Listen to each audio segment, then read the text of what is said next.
பர்திமேயு சுவிசேஷ ஊழியங்கள் வழங்கும் நற்செய்தி நேரம். தேவ செய்தி பாஸ்டர் ஆர். அகஸ்டின். இந்த நாளில் உங்களோடு மறுபடியும் எப்போதும் போல சந்திக்கவும், தேவனுடைய வார்த்தையை சொல்லவும், ஆண்டவர் கொடுத்திருக்கிற இன்னும் ஒரு தருணத்திற்காய் ஆண்டவருக்கு நன்றி செலுத்துகிறேன். அநேகர் பல கேள்விகளெல்லாம் கேட்குறீங்க.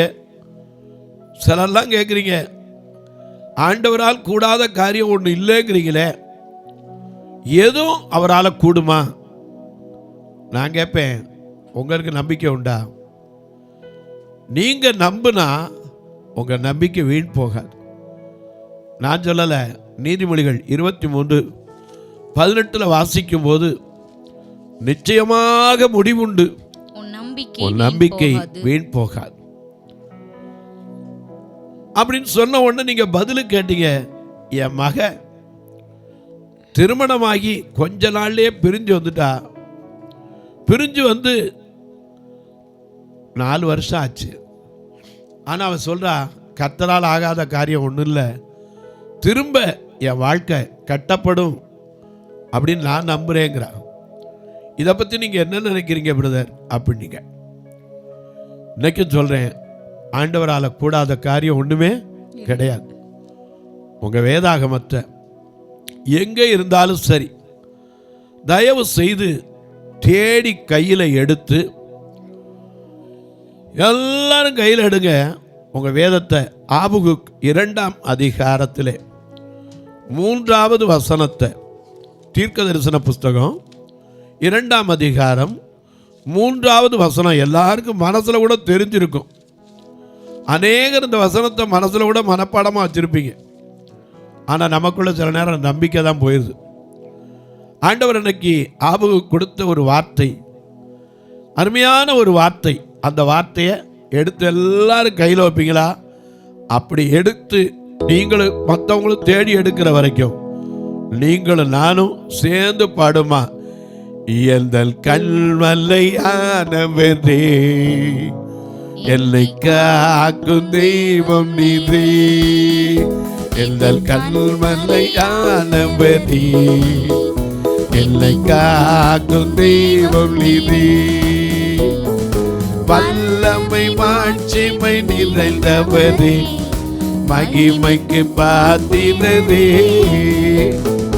வல்லமை மாட்சிமை நிறைந்தவரே, மகிமைக்கு பாத்திரரே. நல் கல்வல்லையானவரே, எல்லை காக்கும் தெய்வம் நீரே. எந்தல் கல்வல்லையானவரே, எல்லை காக்கும் தெய்வம் நீரே. வல்லமை மாட்சிமை நிறைந்தவரே, மகிமைக்கு பாத்திரரே. வல்லமை மாட்சிமை நிறைந்தவரே, மகிமைக்கு பாத்திரரே. ஆராதனை உமக்கே, ஆராதனை உமக்கே, ஆராதனை உமக்கே, ஆராதனை உமக்கே, ஆராதனை உமக்கே, ஆராதனை உமக்கே, ஆராதனை உமக்கே, ஆராதனை உமக்கே,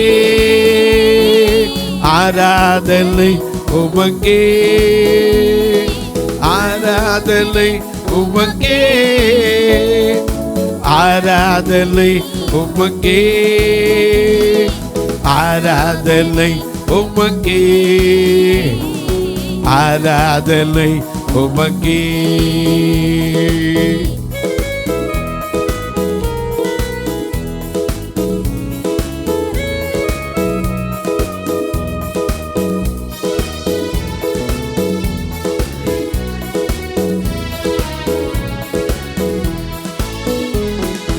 உயிருள்ள நாட்களெல்லாம் உம்மை உம்மை புகழ்ந்து பாடிடுவி உந்தன் உயிருள்ள நாட்கள் எல்லாம் உன்னை புகழ்ந்து பாடிடுவி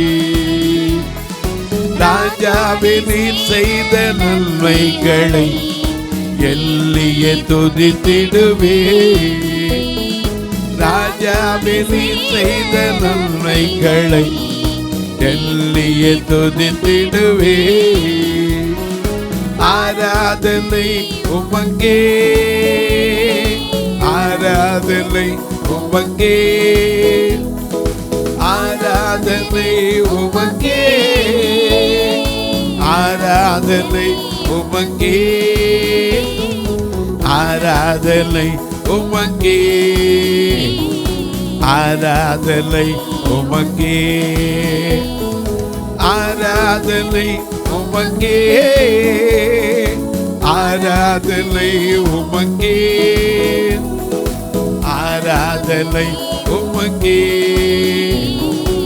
ஆராதனை உமக்கே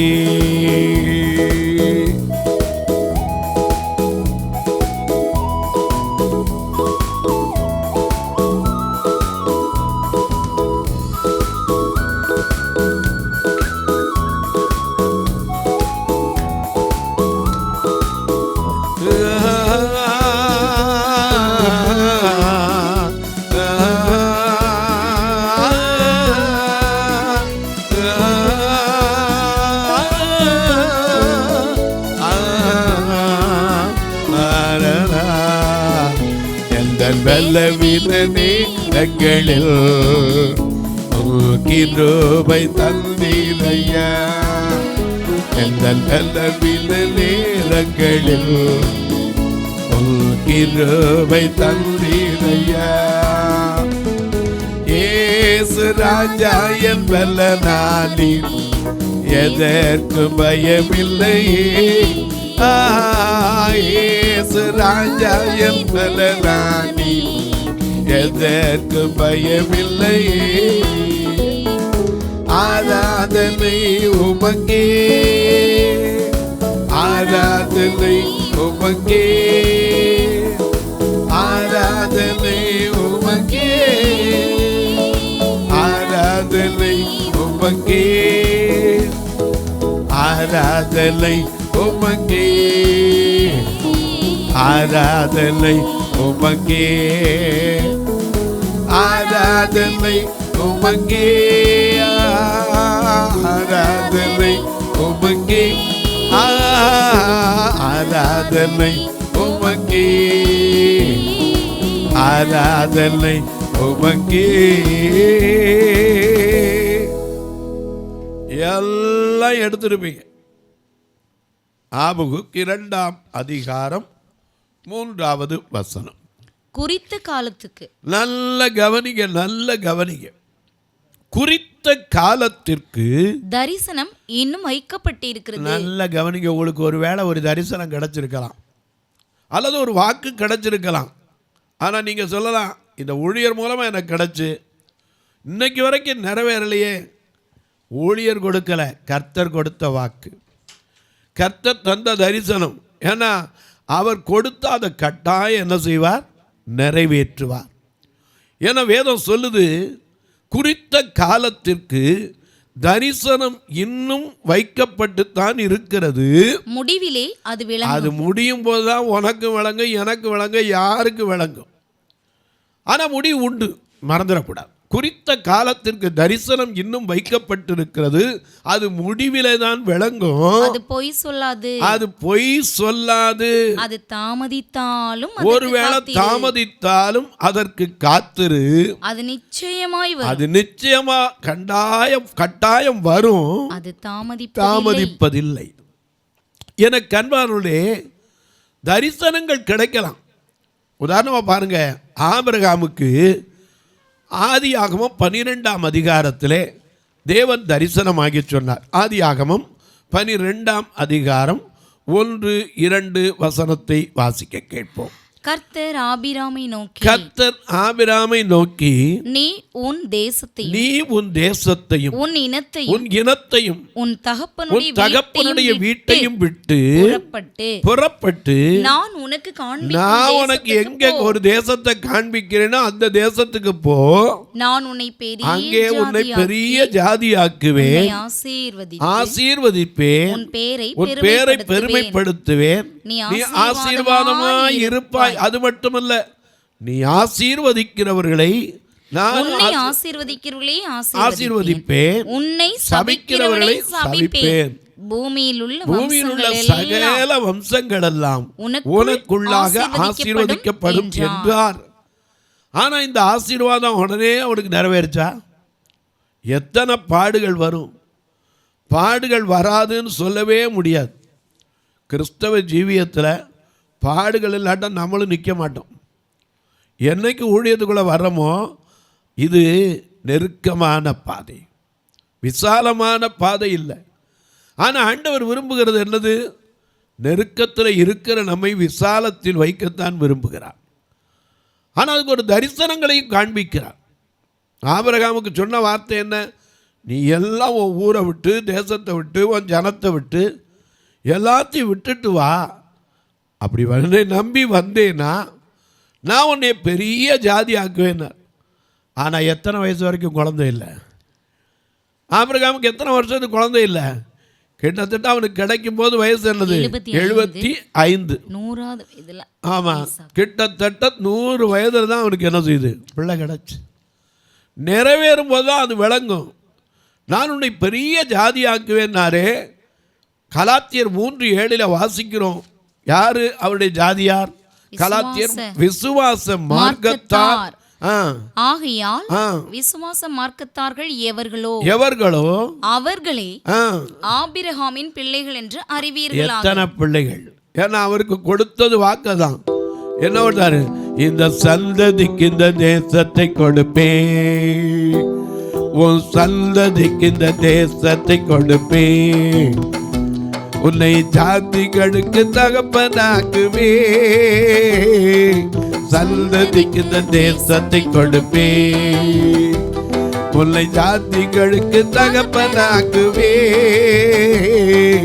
சந்ததிக்கு இந்த தேசத்தை கொடுப்பே.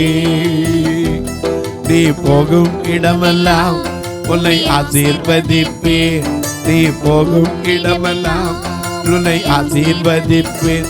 தேவ சித்தம் செய்ய சத்தம் கேட்டு தன்னை தத்தம் செய்த நல்ல அன்பன், நல்ல அன்பன்.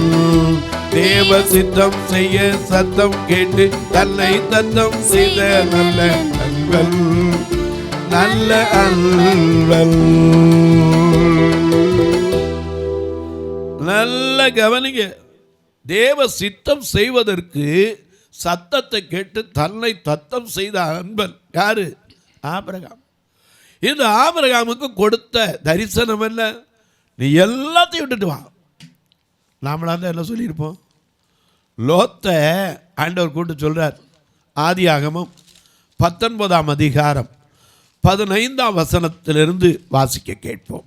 ஆதியாகமம் 19ஆம் அதிகாரம் 15லிருந்து வாசிக்க கேட்போம். கிழக்கு வெளுக்கும் போது அந்த தூதர் லோத்தை நோக்கி பட்டணத்திற்கு வரும் தண்டனையில் நீ பட்டணத்திற்கு வரப்போகிற தண்டனையில நீ அழியாதபடிக்கு எழுந்து உன் மனைவி இங்கே இருக்கிற உன் 2 குமாரத்திகளையும் உன்னுடைய 2 மகளையும் அழைத்து கொண்டு போய் என்று சொல்லி அவனை துரிதப்படுத்தினார். சீக்கிரம் ஹரி அப் அப்படின்னார். ஆனா அவன் தாமதித்துக் கொண்டிருக்கும் போது சில நேரங்களில் பாருங்க, ஆபிரகாம்கிட்ட அந்த தாமதமே கிடையாது. எல்லாத்தையும் விட்டுட்டு வரணும். ஆண்டவருக்குள்ள வரும்போது விட்டுட்டு வந்தவங்க என்ன கேட்டு போனாங்க? 1 ராஜாக்கள் 19ஆம் அதிகாரம் 19:20 பார்க்கிறோம்.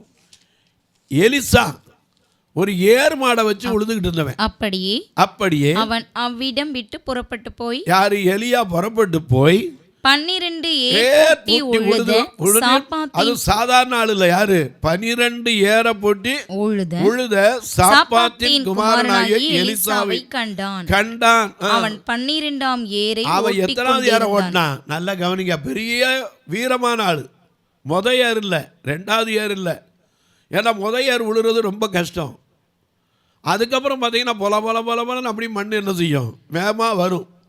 இது 1 இல்லை 2 இல்லை 3 இல்லை 4 இல்லை 5 இல்லை 6 இல்லை 7 இல்லை 8 இல்லை 9 10 11 12ஆம் ஏரை ஓட்டி கொண்டிருக்கிற அவ்விடம் மட்டும் போய் அவனுக்கு சால்வையைத்தான் போட்டான். சால்வையை போட்ட உடனே, அப்போல்லாம் அபிஷேகம் பழைய ஏற்பாட்டு காலத்தில் தைலங்கள் இருந்த காலம் உண்டு. சால்வை போட்டான். எலியா தண்ணின் மேல் இருந்த சால்வை தான் எடுத்து போட்டான். அவங்ககிட்ட இருந்து அதுதான். அந்த சால்வையை போட்ட உடனே எலிசா சொன்னான், நான் போய் எங்கள் அப்பா அம்மாட்ட மட்டும் என்ன செஞ்சுட்டு வந்துடுறேன், விடை பெற்று முத்தம் செய்து வருகிறேன்னா. அவர் சொன்னார், பரவாயில்ல போ, ஆனால் நான் செய்ததை என்ன செய்யாத, நினைத்துக்கொள், மறந்துடாத. ப்ளீஸ் டோன்ட் ஃபர்கெட் தட், இதை மறந்துடாத. உடனே பார்த்தான், இங்கேருந்து போனான். தகப்பந்தாயை போய் பார்த்தானோ இல்லையோ எழுதப்படலை. ஆனால் என்ன செய்தான் தெரியுமா? அப்பொழுது அவன் இவனை விட்டு போய் ஓர் ஏர் மாடுகளை பிடித்து, நல்ல பாருங்க, ஏர் மாடுகளை பிடித்து அடித்து ஏரின் மரமுட்டுகளால், ஏரினுடைய மரமுட்டுகளால் அவைகளின் இறைச்சியை சமைத்து ஜனங்களுக்கு விருந்து செய்து விட்டு வந்தான். ஏன் தெரியுமா? ஊழிய பாதையில் வந்தபோது நெருக்கம்னு வந்துட்டோம்னா ஒரு நாள் பின்பார்க்கக்கூடாது. ஒரு சமயத்தில் இப்படி தான் ஒரு பெரிய கூட்டம் நடந்தது. அதில் ஒரு போதகர் போயிருந்தார். அவர் ஒரு கோயிலில் பணியாற்றிக்கிட்டு இருந்தவர், கூட்டத்துக்காக போயிருந்தார். அங்கே போனோன்னே விசுவாச ஊழியத்துக்கெல்லாம் வர்றவங்க முன்னாடி வாங்கினார். இவர் எந்திரிச்சு வேகமாக ஓடி போயிட்டார். அங்கே போனோன்னே விசுவாசத்துக்கு ஊழியம் செய்யறதுக்கு ரெடியான உடனே ஆண்டவர் என்ற சத்தம் கேட்டுச்சு, நான் வந்துட்டேன்ட்டார். சரி, அவங்க எல்லாரும் கூடி ஜெபம் பண்ணி அர்ப்பணித்து அனுப்பிட்டாங்க. வீட்டுக்கு வந்தார். மனைவி கேட்டாங்க, என்ன ஒரு மாதிரி இருக்கீங்க? 3 நாள் கூட்டத்தில் 2 நாள் நல்லா போனீங்க, 3ஆவது நாள் என்ன வந்துச்சு? சோர்வுன்னாங்க. ஒன்றும் இல்லை, விசுவாச ஊழியம் செய்யறதுக்கு ரெடியான்னு கேட்டாங்க. நான் அந்த நெக் ஆஃப் தி மூமெண்ட்டில் போய் நின்றுட்டேன். ஆனால் இப்போ யோசிக்கிறேன், நமக்கு இருக்கிற பிள்ளைங்க 5 பிள்ளை இருக்குது. இதை எப்படி கல்யாணம் பண்ணி கொடுக்கறது, எப்படி அந்த பிள்ளையுடைய எதிர்காலத்தை திட்டம் பண்ணுறது? விசுவாச ஊழியம்னா எது வராட்டாலும் பின்னிட்டு பார்க்கக்கூடாது. அந்த ஊழியத்துக்கு அர்ப்பணிச்சுட்டு வந்தால் அதுதான் எனக்கு ஒரே பாரமாக இருக்குது. மனைவி சொன்னாங்களா, அர்ப்பணிச்சிட்டிங்கல்ல? ஆமாம், அப்புறம் எதுக்கு பின்னாடி பார்க்குறீங்க? லூக்கா 9:62 படி, கலப்பையில் கை வைத்த எவனும் பின்னிட்டு என்ன செய்யக்கூடாது, பார்க்கக்கூடாது. நாம பாருவோம், கலப்பையில் கை வைத்திட்டோம், நாம் திரும்பி பார்க்க மாட்டோம், வெற்றி கொடி பிடித்திடுவோம், நாம் வீர நடை நடந்திடுவோம், வெற்றி கொடி பிடித்திடுவோம், நாம் வீர நடை நடந்திடுவோம். வெள்ளம் போல சாத்தான் வந்தாலும் ஆவியானை கொடி பிடிப்பா, வெள்ளம் போல சாத்தான் வந்தாலும் ஆவியானை கொடி பிடிப்பா. அஞ்சாதே என் மகனே, நீ அஞ்சாதே என் மகளே, அஞ்சாதே என் மகனே, நீ அஞ்சாதே என் மகளே, வெற்றி கொடி பிடித்திடுவோம், நாம் வீர நடை நடந்திடுவோம், வெற்றி கொடி பிடித்திடுவோம், நாம் வீர நடை நடந்திடுவோம்.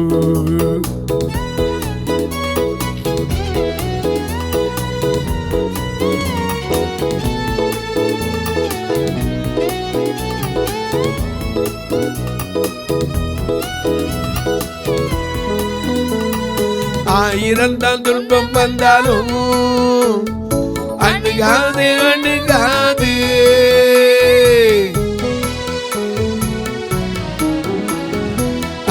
ஆயிரத்தாம் துன்பம் வந்தாலும் அணுகாது அணுகாது.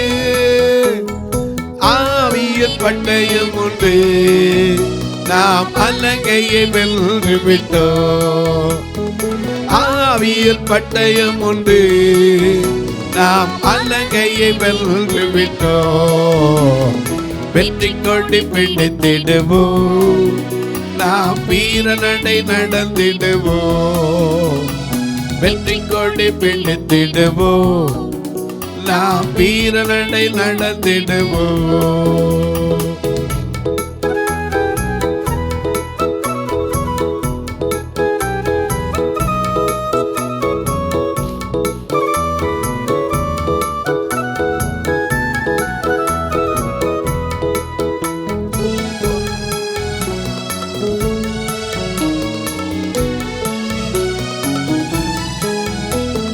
கோலியாத்தை முறியடிப்போம் இயேசுவின் நாமத்தினால்.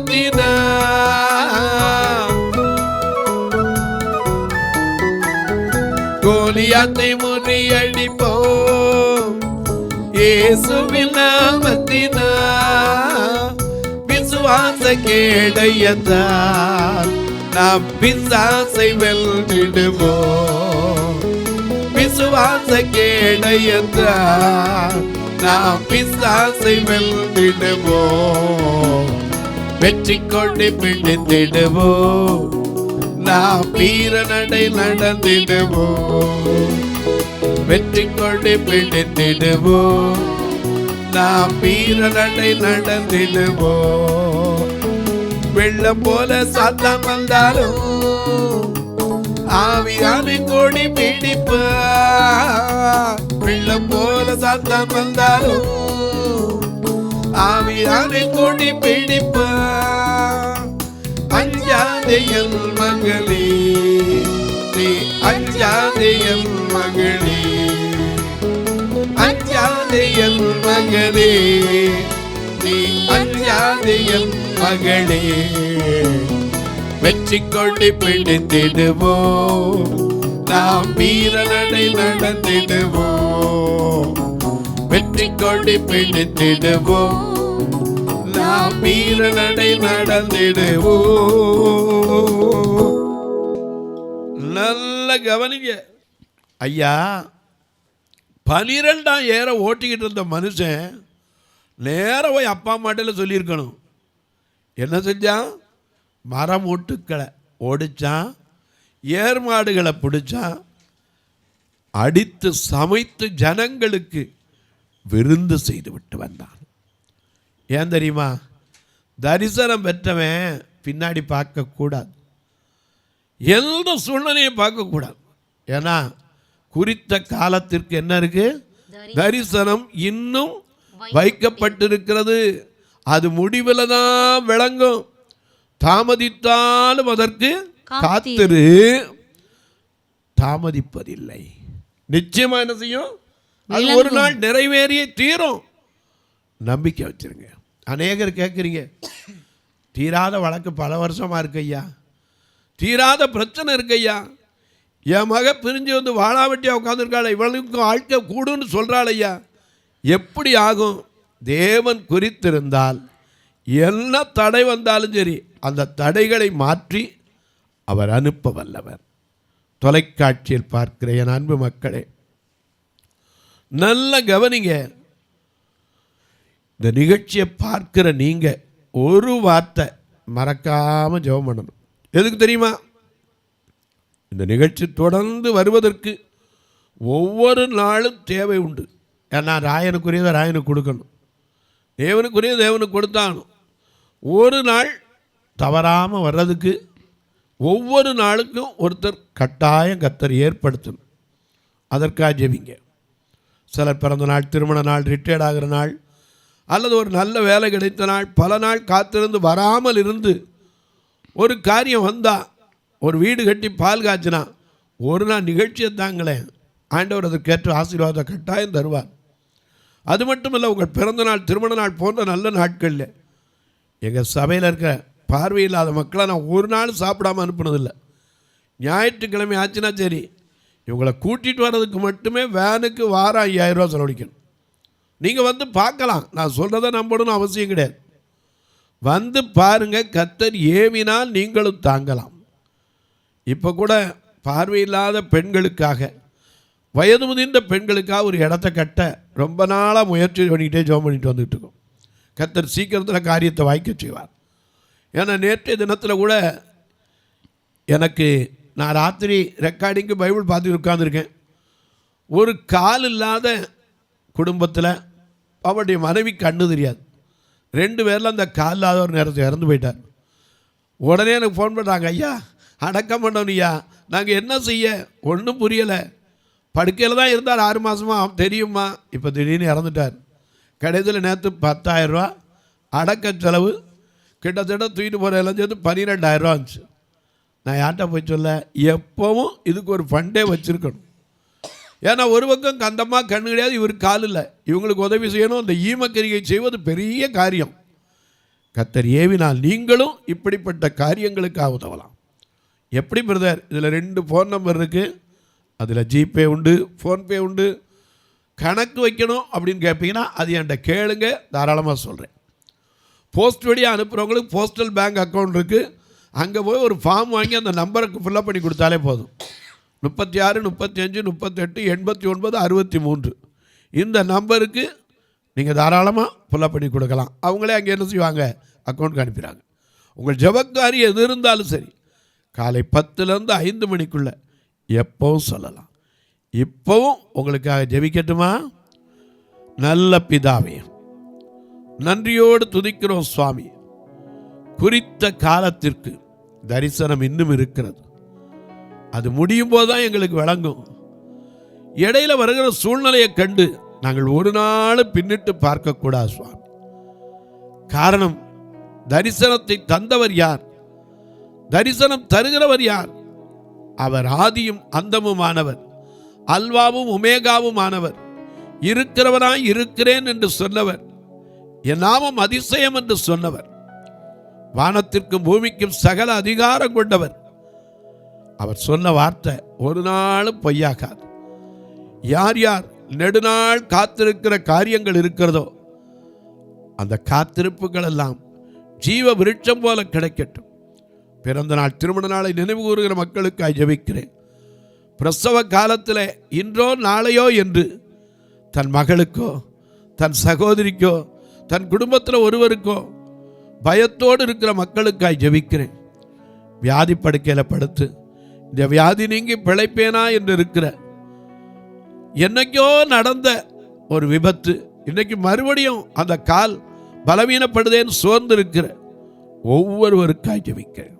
ஒவ்வொருவருடைய கண்ணீரை துடைத்தள்ளும், கவலைகளை மாற்றும், வேதனைகளை விலக்கும், விடுதலை கொடும். இயேசு கிறிஸ்துவின் ஈடு இணையற்ற வல்லமையுள்ள நாமத்தில் ஜெபிக்கிறேன் நல்ல பிதாவே, ஆமென், ஆமென். சபை ஆராதனை ஞாயிறு காலை 10 மணி முதல் 12 மணி வரை. இடம் பர்திமேயு சுவிசேஷ ஆலயம், அன்னை சத்யா நகர், இளமனூர் அஞ்சல், சக்கிமங்கலம் வழி, மதுரை மாவட்டம். பின்கோட் 625201 மற்றும் பர்திமேயு சுவிசேஷ ஜெப வீடு, flat number 107, Eden garden, Muthur, Tirunelveli. Pincode 627011. சிறப்பு உபவாச கூட்டம் ஒவ்வொரு மாதமும் 2வது சனிக்கிழமை காலை 10 மணி முதல் 1 மணி வரை நாகர்கோவில் YMCA ஹாலில் வைத்து நடைபெறுகிறது. மற்றும் ஒவ்வொரு மாதமும் 4வது சனிக்கிழமை காலை 10 மணி முதல் 1 மணி வரை திருநெல்வேலி புதிய பேருந்து நிலையம் அருகில் உள்ள கிரேஸ் ஹாலில் வைத்து நடைபெறுகிறது. எங்கள் எல்லா ஆராதனைகளிலும் கலந்து கொண்டு தேவனை மகிமைப்படுத்த அன்பாய் அழைக்கிறோம்.